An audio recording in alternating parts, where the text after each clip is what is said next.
Stock market class के weekly में आप सभी का हार्दिक स्वागत है। अक्टूबर 2023 में मार्केट पॉजिटिव रहेंगे या नेगेटिव रहेंगे? ओवरऑल अभी फर्स्ट वीक पॉजिटिव है कि नेगेटिव? सबसे पहले हम लोग देखते हैं यहाँ पर मंथली चार्ट्स में। अगर हम लोग मंथली चार्ट में देख पाएंगे कि यहाँ पर सितंबर जो था वो एक तरीके से शूटिंग स्टार की तरह एक पैटर्न बना हुआ है, यानी कि टॉप लेवल पर सेलिंग प्रेशर आया हुआ है, जो एक नेगेटिव साइन है, यानी कि मार्केट नीचे जा सकता है ये बता रहा है।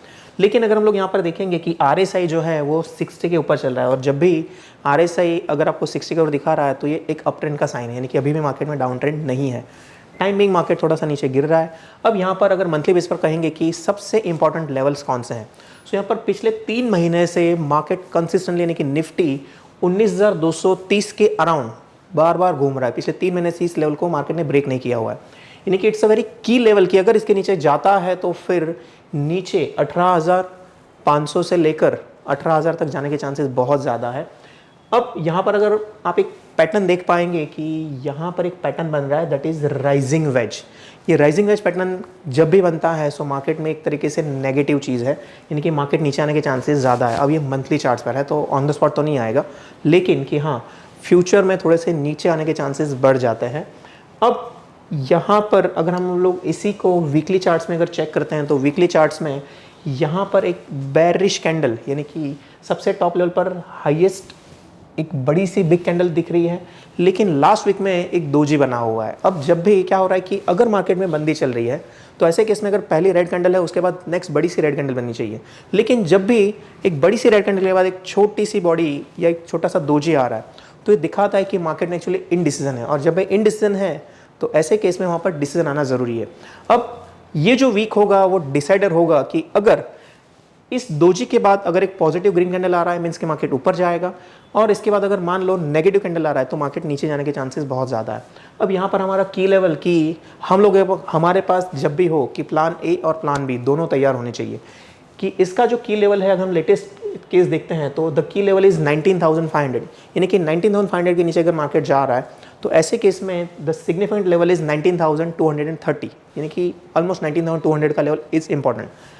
अगर इसका हाई ब्रेक होता है दैट इज़ 19,766, तो इस केस में मार्केट ऊपर 20,000 और 20,220 के अराउंड जाने के चांसेस बहुत ज़्यादा है। मीन्स के अगर मान लेते हैं कि 19,500 ब्रेक होता है तो हम लोग तैयारी करेंगे 19,200 और 19,000, और ऊपर की ओर अगर जा रहा है तो हम लोग 19,800 से ऊपर 20,200 या 20,700 के अराउंड फिर ऊपर जा सकता है। सो वीकली बेस पर वैसे तो नेगेटिव है, लेकिन डोजी के कारण अभी थोड़ा सा अभी भी इंडिसीजन है, तो हम लोग अभी इसका वेट करेंगे। यानी कि अब मंडे को तो छुट्टी है, अब ट्यूसडे का जो ओपनिंग होगा वो ट्यूसडे का ओपनिंग फाइनल करेगा कि कहाँ पर होगा। अगर हम लोग ग्लोबल मार्केट देखते हैं तो ग्लोबल मार्केट यहाँ पर पॉजिटिव चल रहा है, मीन्स के ट्यूसडे को मार्केट ऊपर खोलने के चांसेस बहुत ज़्यादा है। इसी को हम थोड़ा कंफर्मेशन लेते हैं डेली चार्ट्स पर। अगर हम लोग डेली चार्ट्स पर देखेंगे तो यहाँ पर अभी लास्ट आप देखेंगे कि लास्ट में एक बड़ा सा बेरिश एनगल्फिंग पैटर्न बना हुआ है, लेकिन ये बॉटम में है जो एक 60 के एवरेज के पास सपोर्ट ले रहा है। मीन्स के अगर हम लोग उसको लॉन्ग टर्म से थोड़ा सा देखेंगे सो यहाँ पर ये जो ऑरेंज कलर का जो लाइन दिख रहा है जिसे हम गोल्डन लाइन कहते हैं, कि ज़्यादातर मार्केट उसे जल्दी से क्रॉस नहीं कर रहा है, यानी कि मार्केट यहाँ पर एक सपोर्ट फॉर्मेशन में चल रहा है। अब ऐसे केस में यहाँ पर एक बेरिश एनगल्फिंग तो आया लेकिन बॉटम पर आया, जो ज़्यादा सिग्निफिकेंट नहीं होता। उसके बाद जो कैंडल बना वो एक तरीके से बुलिश हैरामी पैटर्न बना हुआ है, यानी कि रेड कैंडल के बाद एक ग्रीन कैंडल आ रहा है, that is a bullish harami pattern.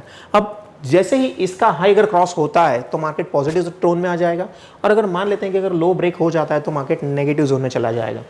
So daily charts में अगर हम देखेंगे कि RSI पे बिल्कुल अपने 40 के लेवल के नज़दीक चल रहा है। अगर हम इसका हिस्ट्री देख रहे हैं कि RSI कभी भी जल्दी से 40 के नीचे जा नहीं रहा है, सो ऐसे केस में यहाँ पर डेली चार्ट पे भी RSI यहाँ पर सपोर्ट लेने के चांसेस बहुत ज़्यादा, यानी कि मार्केट नीचे आता भी है, सपोर्ट लेके फिर से टर्न अराउंड करके ऊपर जाने की संभावनाएं ज़्यादा बढ़ रही है। सो डेली चार्ट्स में भी हमें लग रहा है कि मार्केट थोड़ा सा ऊपर टर्न अराउंड करना चाहिए। की लेवल इज़ 19,200। अब हम लोग अवरली चार्ट्स पर इसका कंफ्यूजन लेते हैं कि अवरली चार्ट्स में क्या बता रहा है। अगर आप देखेंगे अवरली चार्ट्स में तो यहाँ पर गोल्डन लाइन बिल्कुल हमारा जो प्लेटिनम लाइन है उसके ऊपर चल रहा है, यानी कि 240 के ऊपर 60 का लाइन चल रहा है। जब तक अगर 240 के ऊपर अगर 60 का लाइन आ रहा है ऐसे केस में मार्केट पॉजिटिव है, लेकिन सेकेंडरी ट्रेंड में मार्केट नीचे चल रहा है। सो अगर मान लेते हैं कि मार्केट अगर ऑरेंज लाइन के ऊपर चला गया तो वो पॉजिटिव टेरिटरी में चला जाएगा और ये एक बुलिश साइन होगा। जब तक ये ऊपर नहीं जाता तब तक नेगेटिव है, यानी कि अगर ट्यूसडे को अगर इसके ऊपर जा रहा है और क्लोजिंग के ऊपर देने में पॉसिबल सक्सेसफुल रह रहा है, तो ऐसे केस में क्या होगा, मार्केट गेन टर्न अराउंड कर लेगा। लेकिन जैसे 60 का अगर आवरली बेस पर अगर नीचे चला गया तो फिर मार्केट नीचे जाने के चांसेस बहुत ज़्यादा हो जाते हैं। अगर हम लोग यहाँ पर देखेंगे कि RSI भी बिल्कुल अभी क्या चल रहा है, 40 के ऊपर चल रहा है और हाइस क्रिएट कर रहा है, सो ये भी साइन दे रहा है कि ऊपर जाने के चांसेस बहुत ज़्यादा है। लेकिन यहाँ पर हमें, अगर हम लोग पूरे वीक का व्यू देखना चाहते हैं तो 15 मिनट का चार्ट आपको ज़रूर देखना चाहिए। 15 मिनट के चार्ट में आप देखेंगे यहाँ पर हमारा गोल्डन लाइन जो है वो 240 के नीचे चल रहा है, प्लेटिन लाइन के नीचे चल रहा है। और ऐसे केस में जब भी RSI 70 को टच करके क्या कर रहा है, बार बार नीचे आ रहा है, मीन्स के ये वाला वीक भी जो है इसके अंदर भी ऐसा कुछ आपको करना है कि जैसे मार्केट अगर टॉप पर जा रहा है तो आपको तुरंत प्रॉफिट बुकिंग कर लेना चाहिए। बॉटम लेवल पर अगर आ रहा है तो आपको वहाँ पर क्या करना है कि RSI को जब भी नीचे से ऊपर क्रॉस करा है तो आपको बाय कर सकते हैं। लेकिन ओवरऑल इस वीक में मार्केट थोड़ा सा क्या है कि एक रेंज में रहेगा, बहुत ज़्यादा पॉजिटिव कि एकदम से ऊपर चला जाएगा ये संभावना थोड़ी सी कम लग रही है, क्योंकि ये जो ऑरेंज लाइन है जब भी अगर 240 के नीचे चल रहा है तब मार्केट अच्छे से ऊपर नहीं जा सकता। यानी कि मार्केट को जब भी अगर ऊपर जाना है अच्छे से तो ये 60 का ब्लू के ऊपर होना बहुत ज़रूरी है। It is very important. जब भी मार्केट अगर इसके नीचे चल रहा है, यानी कि 60 का एवरेज अगर 240 के नीचे चल रहा है तो यहाँ पर बहुत बड़ी तेजी आने की संभावनाएं कम हो जाती है। यहाँ पर आप देखिए कि पिछले ऑलमोस्ट 5-7 दिनों से यहाँ पर क्या चल रहा है, ये ऑरेंज ब्लू के नीचे चल रहा है। और जब ये नीचे चल रहा है तो अभी आप देखेंगे मार्केट ऊपर जाके बार बार नीचे आ रहा है।